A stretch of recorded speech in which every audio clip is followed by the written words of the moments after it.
মানব ইতিহাসে কিছু রাত আছে যেগুলো শুধু সময় নয়, বরং আসমান ও জমিনের মাঝে এক রহস্যময় মিলনের মুহূর্ত। এমন এক রাত আছে যার মর্যাদা হাজার মাসের থেকেও বেশি। এমন এক রাত যখন আকাশের দরজা খুলে যায়, ফেরেশতারা নেমে আসে আর মানুষের ভাগ্য লিখে দেওয়া হয় নতুনভাবে। এই রাতের নাম লাইলাতুল কদর। কোরআনে আল্লাহ তাআলা এই রাত সম্পর্কে এমনভাবে বলেছেন যা মানুষের কল্পনার সীমাকেও অতিক্রম করে। সূরা আল কদরে আল্লাহ বলেন যে নিশ্চয়ই আমি এই কোরআন অবতীর্ণ করেছি লাইলাতুল কদরের রাতে। আর তুমি কি জানো লাইলাতুল কদর কি? লাইলাতুল কদর হাজার মাসের চেয়েও উত্তম। ভাবুন, হাজার মাস মানে প্রায় ৮৩ বছরের বেশি সময়। অর্থাৎ একজন মানুষ যদি এই একটি রাত ইবাদতে কাটায়, তাহলে সে যেন পুরো জীবনের থেকেও বেশি সময় ইবাদত করার সওয়াব পায়। এই রাত শুধু বরকতের রাত নয়, এটি সেই রাত যখন প্রথমবারের মতো মানব জাতির জন্য আল্লাহর বাণী পৃথিবীতে নাজিল হতে শুরু করে। যখন নবী মুহাম্মদ সাল্লাল্লাহু আলাইহি ওয়াসাল্লাম হীরা গুহায় গভীর চিন্তা ও ধ্যানে মগ্ন ছিলেন, তখন হঠাৎ এক অলৌকিক মুহূর্তে আসমান থেকে অবতীর্ণ হলেন জিবরাইল আলাইহিস সালাম। সেই মুহূর্ত ছিল ইতিহাসের এক মোড় পরিবর্তনের সময়। মানবজাতি তখন অন্ধকারে ডুবেছিল, অন্যায়, মূর্তি পূজা, অবিচার এবং নৈতিক পতনের মধ্যে।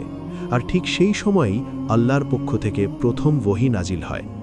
জিবরাইল আলাইহিস সালাম নবী সাল্লাল্লাহু আলাইহি ওয়াসাল্লামকে বললেন, ইকরা, অর্থাৎ পড়ো।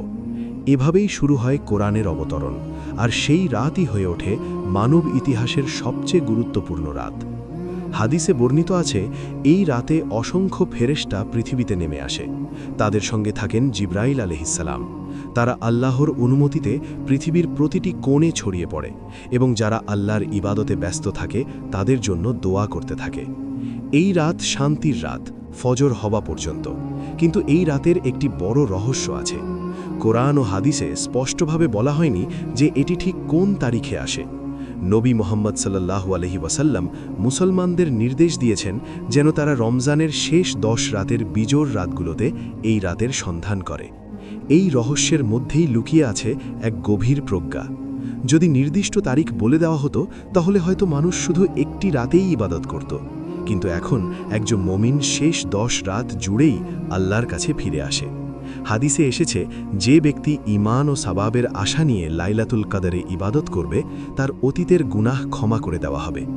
এই রাত তাই শুধু একটি রাত নয়, এটি ক্ষমার দরজা, রহমতের দরজা এবং নতুন শুরুর দরজা। হয়তো এই রাতেই একজন পাপী নতুন জীবনের পথে ফিরে আসে। হয়তো এই রাতেই একজন মানুষের তাকদীর বদলে যায়। ফেরেশতারা যখন পৃথিবীতে নেমে আসে, তখন আকাশ ও জমিন যেন এক বিশেষ নূরে ভরে ওঠে। বাতাস হয়ে ওঠে শান্ত, হৃদয় হয়ে ওঠে নরম, আর দোয়া হয়ে ওঠে আরও বেশি গ্রহণযোগ্য। লাইলাতুল কদর আমাদের মনে করিয়ে দেয়, একটি রাতও মানুষের জীবন বদলে দিতে পারে। যে মানুষ এই রাতের মূল্য বুঝতে পারে, সে জানে এই রাত শুধু ইবাদতের রাত নয়, এটি আল্লাহর সঙ্গে সম্পর্ক নতুন করে গড়ে তোলার রাত। হয়তো আজ রাতই সেই রাত, হয়তো আজ রাতেই আকাশের দরজা খুলে যাবে, হয়তো আজ রাতেই আপনার দোয়া কবুল হয়ে যাবে।